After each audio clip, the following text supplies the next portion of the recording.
गरीब मायका। मोहिनी के 3 बेटे थे। पति खूब अच्छा कमाता और बड़े घर के ऐश सब था मोहिनी के जीवन में। लेकिन एक चीज जो नहीं थी वो थी सुकून। मेरी बहन और मेरा भाई दोनों गरीब, लेकिन मैं मेरे पास तो नोट की बरसात है। तभी मोहिनी की बहन बीना उसके दरवाजे आ जाती है। अरे मोहिनी, कैसी है? मेरे घर में ना सिलेंडर खत्म हो गया है। तेरे पास तो इतने पैसे हैं, भरवा देना मेरा सिलेंडर। पैसे जैसे ही आ जाएंगे मैं दे दूंगी। तभी मोहिनी का पति राकेश आ जाता है। क्या है बिना, ये अपने घर की परेशानी हम लोगों के घर ना गाया करो। तुम्हारी बहन को तुम लोगों पर तरस आ जाता है और वो पैसे देने लग जाती है। मुझे ये बिल्कुल पसंद नहीं है। ओ जीजा जी, नहीं, मैं तो वो बस अच्छा मैं चलती हूँ। बीना वहां से चली जाती है। उसके जाने के बाद अच्छा किया जो आपने सुना दिया।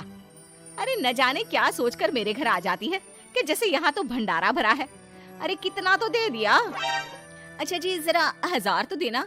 वो बिन्नी दीदी है ना, उनके घर जा रही हूँ। उनका पोता हुआ है तो मुंह दिखाई दे दूंगी। हाँ, उन लोगों के आगे तो शो ऑफ किया करो। वो खुद को बड़ा अमीर शो करते हैं ना। दिखा दे कि तू भी किसी से कम नहीं है। हाँ जी, इसी के लिए तो जा रही हूँ। मोहिनी तैयार होकर अपनी बुआ की बेटी के घर जाती है, जहाँ उसके पोते का कार्यक्रम चल रहा होता है। वहाँ वीना भी आई होती है। अरे वीना, क्या जरूरत थी यहाँ आने की? तेरे घर पर गैस नहीं है तो वो भरा लेती। क्या करूँ मोहिनी, बुआ को बुरा लग जाता नहीं जाती तो। वैसे मेरे पास एक जोड़ा बच्चे का कपड़ा रखा था, वही अपनी चांदी के पायल के साथ देने जा रही हूँ। घर पर गैस थी नहीं, सोचा परिवार यहीं खाना खा लेगा, बाकी सुबह का सुबह देखा जाएगा। मोहिनी को बहन पर दया आ जाती है। वो पर्स से 1000 रुपए निकाल कर दे देती है।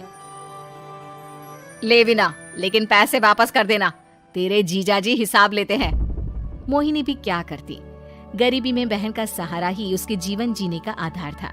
फिर एक रोज, सुनिए, भाई के घर बेटी हुई है, मुझे माँ के पास जाना होगा। अरे उस घर में ना कूलर है ना एसी, कैसे रहोगी तुम? हाँ, वही सोच रही हूँ कि अकेली जाऊं, बच्चों को साथ ना ले जाऊं। चली जाओ, लेकिन ये जो तुम अपने गरीब परिवार से मिलने चली जाती हो ना, मुझे बिल्कुल अच्छा नहीं लगता। पता नहीं मैं भी कैसे मैनेज करती हूँ, लेकिन क्या करूँ। मोहिनी भाई भाभी के घर आती है। मोहिनी, कैसे आना हुआ? तू यहाँ हम लोगों के घर रह लेगी या फिर किसी होटल में रहेगी? क्या हो गया है माँ? मोहिनी को क्यों ऐसे बोल रहे हैं आप? अरे तू नहीं जानती अपनी ननद को, पैसे वाली है ना, तो ऐड कुछ ज्यादा ही है। मोहिनी को माँ की बात का बुरा नहीं लगता है, क्योंकि उसे पता ही नहीं चलता कि माँ उसे जली कटी सुना रही है। वो भाभी की बच्ची के साथ लेन देन करती है और वहाँ से चली जाती है। उसके जाने के बाद, माँ क्यों आप मोहिनी को इतनी सारी बातें सुनाती हो? भाई का बेटा बोल पड़ता है। माँ, क्योंकि दादी जानती है कि बुआ के अंदर घमंड है। सही बोल रहा है मोहन, बहू भले तुझे ना दिखता हो, लेकिन मुझे और मोहन को दिखता है कि वो कितनी घमंडी है। मोहिनी मायके आती है, जहाँ गरीबी के कारण चीजें कम होती हैं। इस मोहन के बच्चे को काम पर लगा दो ना, किसी दुकान या किसी होटल में। बर्तन धो लिया करेगा, कम से कम 4 पैसे और आएंगे घर में। देख मोहिनी, माना तेरे पास पैसा है, लेकिन तेरे भाई के दिन इतने भी बुरे नहीं चल रहे कि वो अपने बच्चे की पढ़ाई रुकवा कर उससे बर्तन धुलवाए। मोहन माँ की ओर देखता है, जैसे आंखों से बोल रहा हो, देख लिया बुआ का हाल। हाँ मोहिनी, बात तो सही है, लेकिन अभी मोहन को पढ़ना है। आखिर तुम भी तो अपने दोनों बेटों को पढ़ा रही हो ना। मेरे बेटों से कैसे कंपेयर कर सकती हैं आप? अरे वो तो कलेक्टर बनेंगे।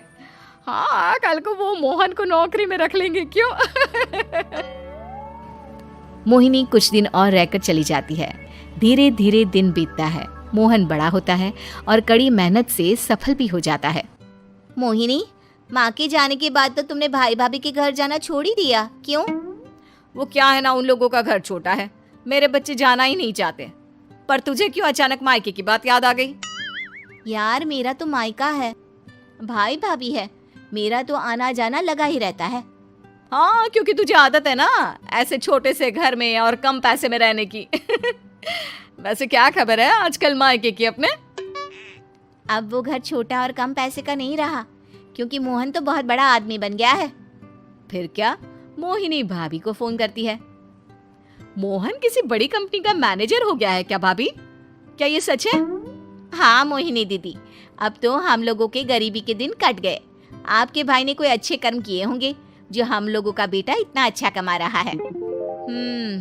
देख लो भाभी, पहले भी आपने कई गलतियां की थी, आप थोड़ा संभल कर चलना। भाभी को मोहिनी की बात समझ में नहीं आती कि वो क्या कहना चाहती है। फिर एक दिन वीना मोहिनी से कहती है, मोहिनी, हमारा भतीजा मोहन अच्छा कमा रहा है, क्यों ना मैं अपने बेटे की नौकरी के लिए उससे बात करूं। अरे बुआ का बेटा है, ये सोचकर मदद तो करेगा ना। हाँ, क्यों नहीं करेगा, उसके बुरे दिन में तो हम भी खड़े थे। मोहन को वीना फोन करती है और अपने बेटे की मदद करने की बात करती है। हाँ बुआ, क्यों नहीं, आप सिद्धार्थ को भेज दें, मैं अपनी ही कंपनी में उसकी नौकरी करवा देता हूँ।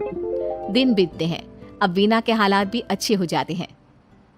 क्या बात है वीना, तूने भी कार ले ली, वो भी इतनी अच्छी। हाँ मोहिनी, अपने भतीजे के कारण तो हम लोगों के दिन अच्छे हो गए। उसने सिद्धार्थ की नौकरी लगवा दी है, वो भी शानदार। ठीक है, लेकिन पैसे ख्याल से खर्च करना। वो क्या है ना, पैसे आने आसान है लेकिन संभालने मुश्किल। मोहिनी घर पर अपने पति से बात करती है। देखो ना, सबके पास पैसे हैं, एक वक्त था जब मैं ही अमीर हुआ करती थी। लगता है कि ज्यादा दिन नहीं रह पाओगी, मेरी नौकरी को कुछ साल ही बचे हैं और तुम्हारे दोनों लड़के निकम्मे हैं। उन लोगों को बोलो ना कि नौकरी करे। तभी वहां मोहिनी के बेटे भी आ जाते हैं।